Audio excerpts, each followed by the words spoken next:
Students, let's start the chapter the hack driver, the next part. I know that Bill's helpfulness to the young fellow from the city was not entirely matter of brotherly love. मैं जानता हूँ कि जो bill की जो helpfulness, जो सहायता करने की प्रवृत्ति है टू द यंग फेलो, छोटे नौजवान लोगों का या फिर और लोगों का जो उसकी सहायता करने की प्रवृत्ति है फ्रॉम द सिटी, शहर से जितने भी लोग आते हैं या उनकी जो सहायता वो करता है, was not entirely a matter of brotherly love. वो तो करता तो है सहायता, लेकिन उनके सहायता करने में कोई उसकी भातृत्व प्रेम दिखाई नहीं देता. यानी अगर आप सोचें कि वो आपको एज ए ब्रदर आपको जो है वो सहायता कर रहा है या आपका फ्रेंड होकर सहायता कर रहा है, तो ऐसा अगर आप सोच रहे हैं तो गलत है. I was paying him for this time, मैं उसको इस बार पैसा दे रहा हूँ. बिल्स मीन्स कौन? वही हैक ड्राइवर. मैं उसको क्या कर रहा हूँ? पैसा दे रहा हूँ.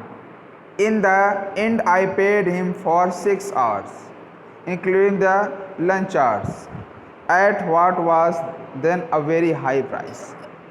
और अंत में, उस दिन के अंत में, मैंने उसे लगभग 6 घंटे के साथ साथ लंच का जो समय हम लोगों ने साथ बिताया था उसका भी मैंने पैसा उसको दिया.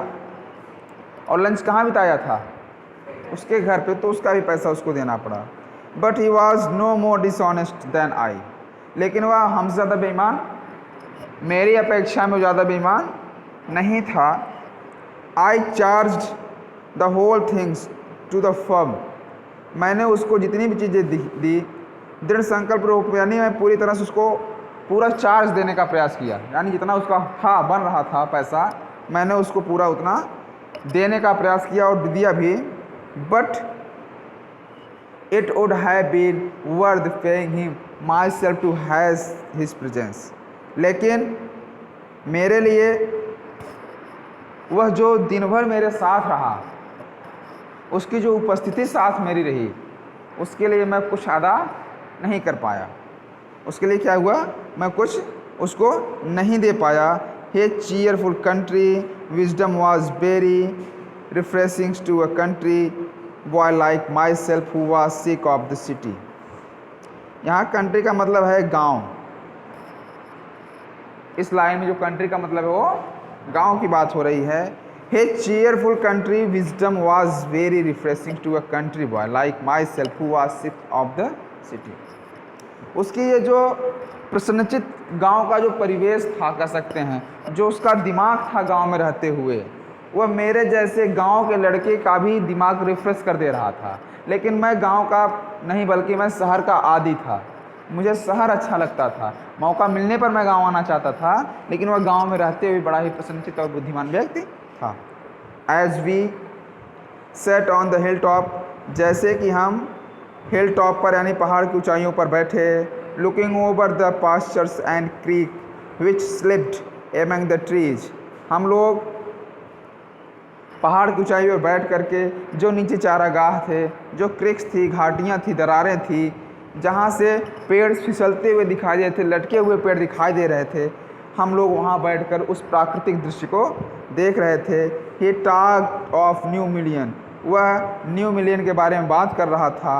And painted a picture in words of all people in it, और अपनी बातों में वह हर व्यक्ति की जो है वर्ड्स यानी अपने शब्दों के माध्यम से लोगों का एक चारित्रिक विशेषता हमारे सामने डिस्कस कर रहा था, यहाँ के लोग कैसे हैं.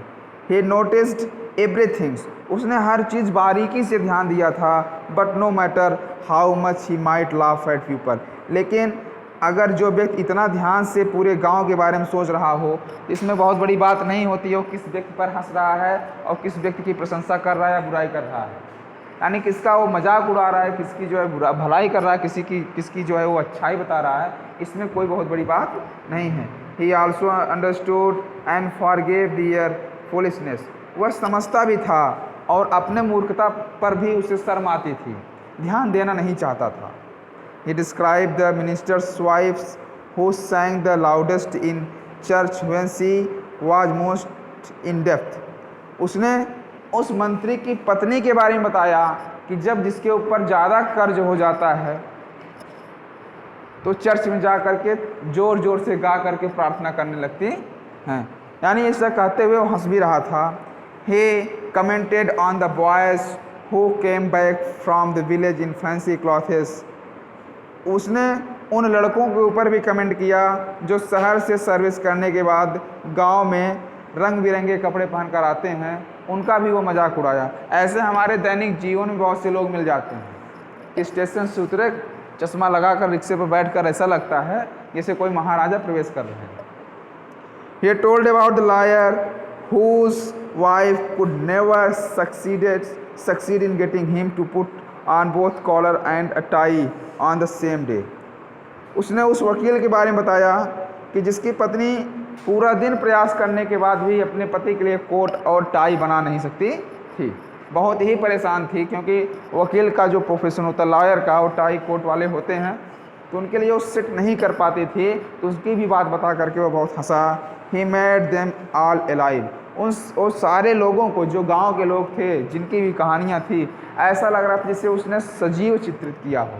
यानी वो बता नहीं रहा बल्कि वो लोग उसके सामने हैं और उसकी सब बातों को सुन करके ऐसा लग रहा जैसे हम उनको देख रहे हैं।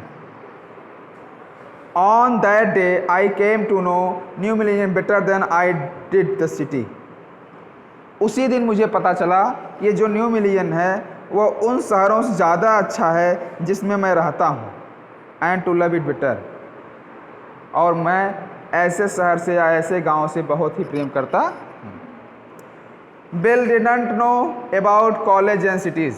बिल कॉलेज और सिटी के बारे में उसको कुछ पता नहीं रहा। But he had travelled around a lot of country, लेकिन वह पास पड़ोस के बहुत सारे गाँव में, बहुत सारे शहरों में घूमा।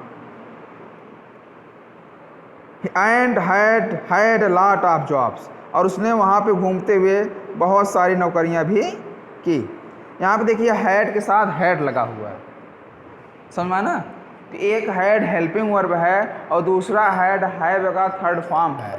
हैव मीन्स होना, रखना या पास होने से। आई हैव अ काऊ, मेरे पास एक गाय है। तो अगर इसको निगेटिव करेंगे, मेरे पास गाय नहीं है, इसका क्या होगा?